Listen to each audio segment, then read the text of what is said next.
Hello, I'm Paul Beckwith. As most people know, I use Twitter/X quite a bit to get the word out about videos when I release new videos and just to stimulate discussion, and but mostly to try to get more widespread coverage of the work that I do.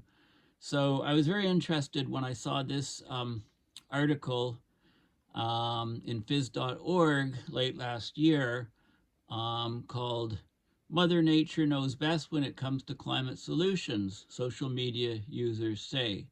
It's by the University of Cambridge, and basically what they looked at is they looked at um, sentiments and emotions as well as the share of conspiracy related tweets on various topics to do with climate solutions, um, so geoengineering in general. So the sentiment, the share of the tweets in percent is here.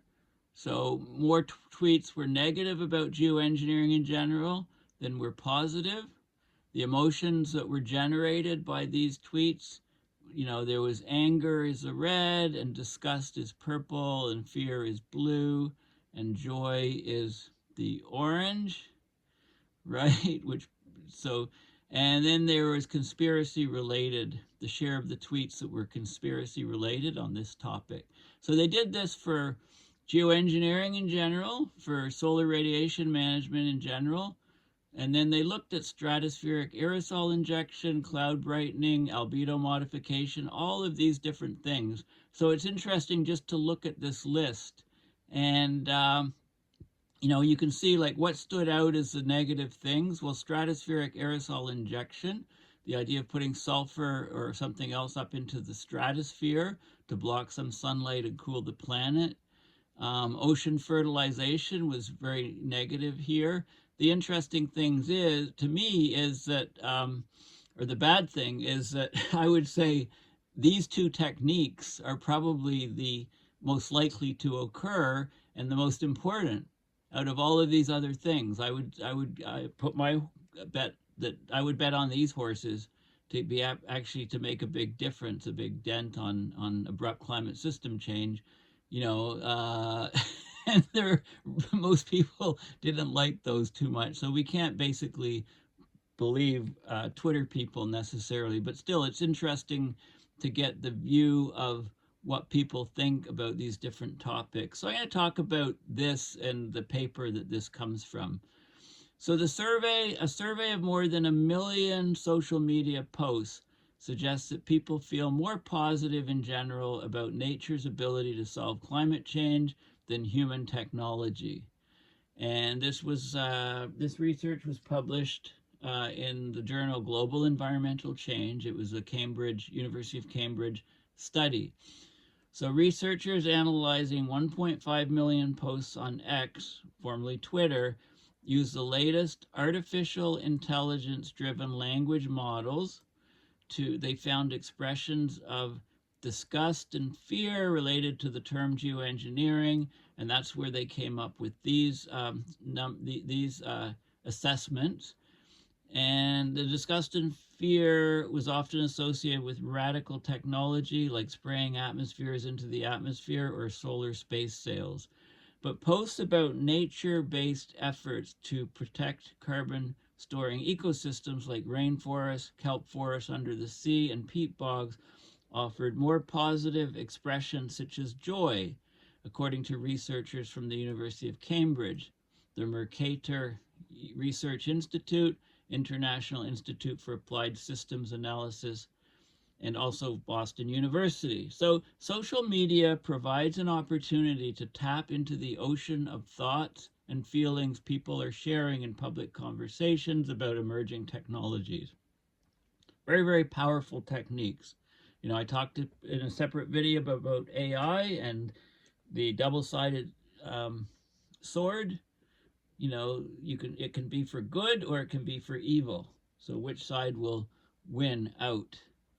Governments and global organizations need to consider how the voting public will engage with proposed solutions of climate action. So this is fascinating results. According to forecasts from the UN body for assessing science related to climate change, the IPCC, Intergovernmental Panel on Climate Change, the strategy of gradually reducing greenhouse gas emissions like CO2 and methane will no longer be enough to limit global heating to below 2. Well, we passed 1.5, we're essentially locked to going to be over 2 very, very soon. So, and the climate is worsening. We're reaching these tipping points for the intensification of catastrophic weather events, extreme heat, storms, droughts, and floods.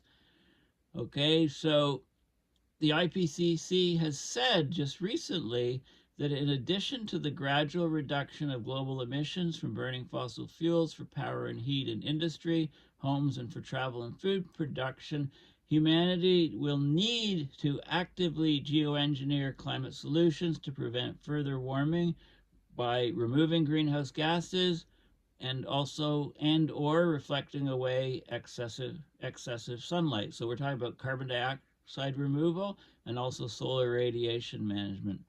So these X/Twitter user posts were from 2006 to 2021 on 20 emerging climate technologies, which are in the list, from restoring ecosystems, planting trees, to more invasive approaches like artificially modifying cloud production and SRM, as well as generic geoengineering posts. It's hard to gauge public opinion on these technologies through traditional surveying methods, so searching through posts on X/Twitter is one way to capture unvarnished opinions. When you're not familiar with these issues, you can be strongly influenced by the way the questions are asked in surveys. So they chose a different approach, and it's very interesting what they did using an AI to sift through the X/Twitter feeds to see how people engaged on these topics without asking them. They were all volunteered. There were 800,000 posts generally discussing geoengineering. Negative sentiments were present in 30% of all tweets, and they were outweighed positive sentiments, 6%. But when researchers dug into opinions on specific solutions, they found a more positive reception for all greenhouse gas removal strategies, 24% positive, 14% negative, than for technologies involving solar manipulation or solar radiation management, 9% positive, 24% negative. So the trend towards the removal is perceived as more natural or nature-based solutions. The greatest approval was found for tree planting solutions known as afforestation. Unfortunately, those are some of the ways that won't affect things too quickly because it takes forever for trees to grow. The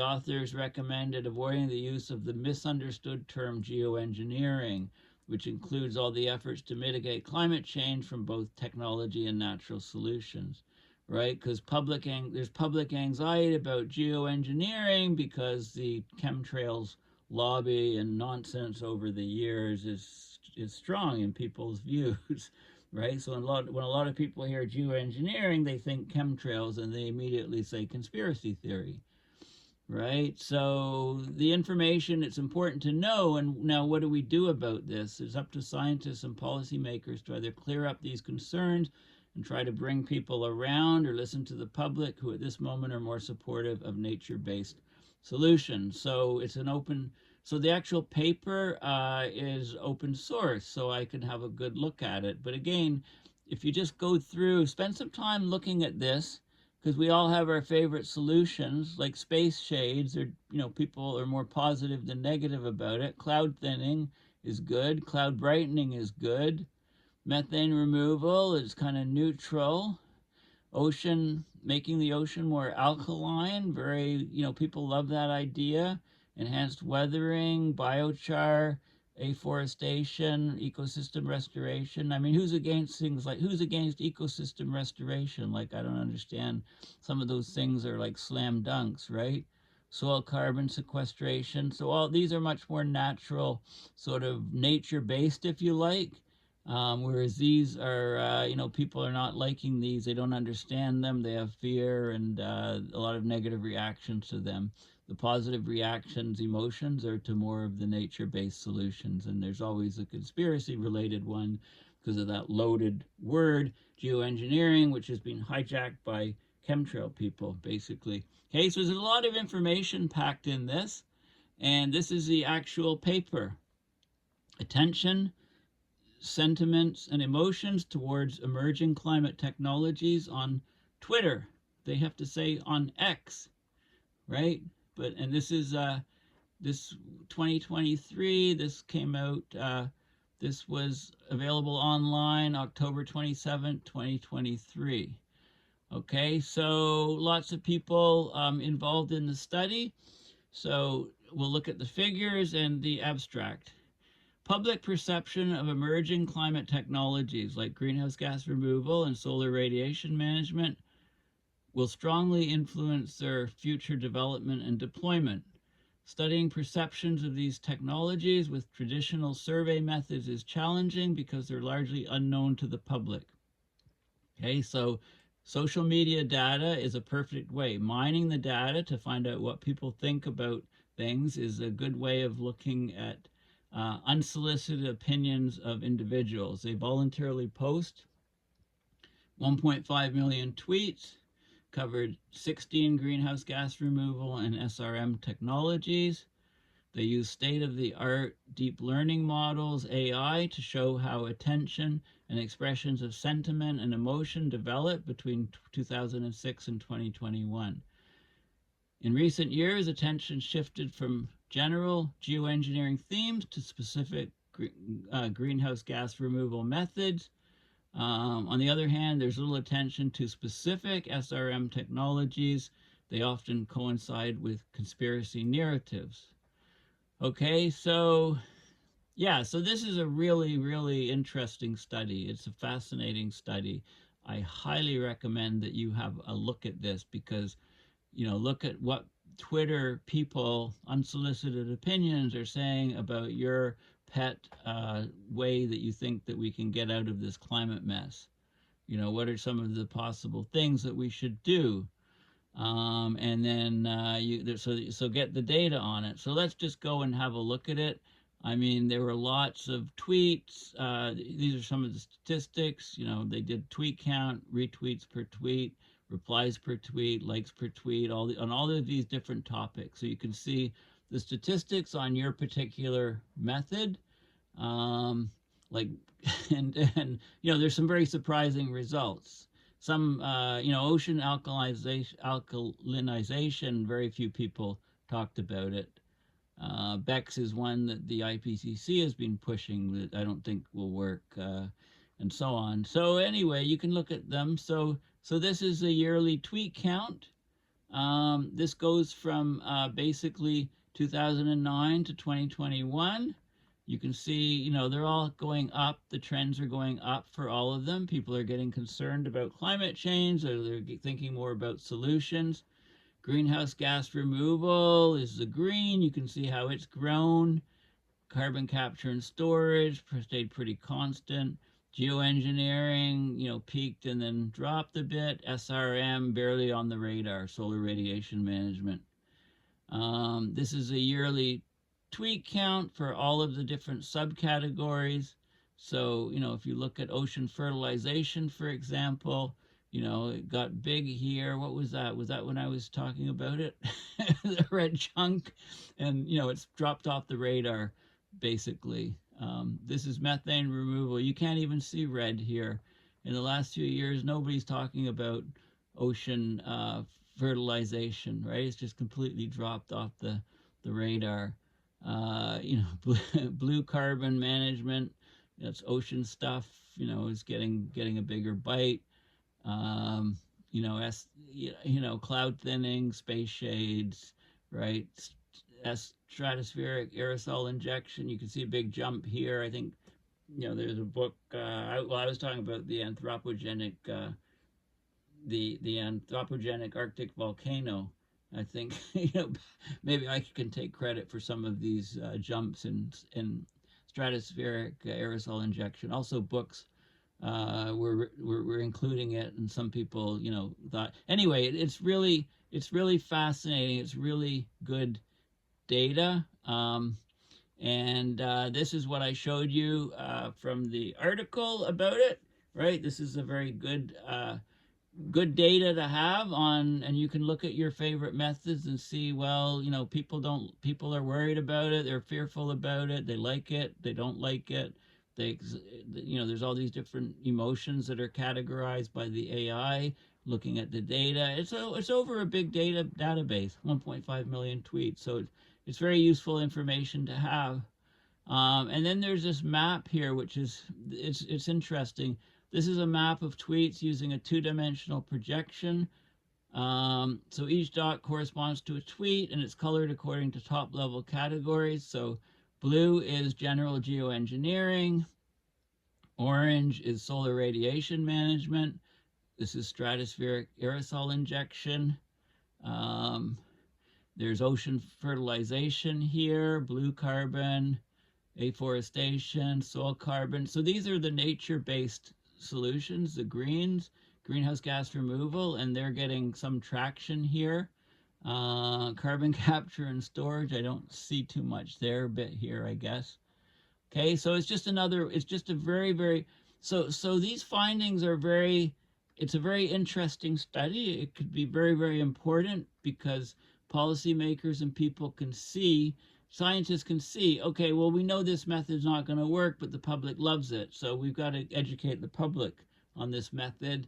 Here's a method, ocean fertilization, for example, which is vital and can capture vast amounts of carbon, and the public doesn't understand that yet. So it's something's wrong. I mean, it's not going to be implemented large scale, with public hating it, basically. You need people to do it and demonstrate how well it works, and then get public buy-in and get politicians to incorporate it, and so on. We need more technical knowledge in politics in order for policymakers to do the right thing. Right. So anyway, so there's lots of details and policy implications are talked about. The way so basically, this paper provides a comprehensive overview of communication about geoengineering and related technologies on Twitter over the entire history of the social media platform. It expands previous analysis both in scope. It looks at SRM and GGR, greenhouse gas removal. I call it CDR, carbon dioxide removal. But it's really, removal of methane too. So GGR is better. Should start using that acronym instead of CDR. It looks at also, it tries to look at emotions of people that are tweeting about it. And basically, people are preferring natural sinks as opposed to, tech solutions. Okay, that's not surprising. So, yeah, so it's a really fascinating paper. I highly recommend, like I say, that you download it and have a look at it yourself. And you can learn all kinds of fascinating things about your horses, if you like. The things that you think the things that you think will give us the most hope of either removing huge amounts of carbon from the atmosphere, or of blocking some of the sunlight and buying us time to remove lots of carbon from the atmosphere.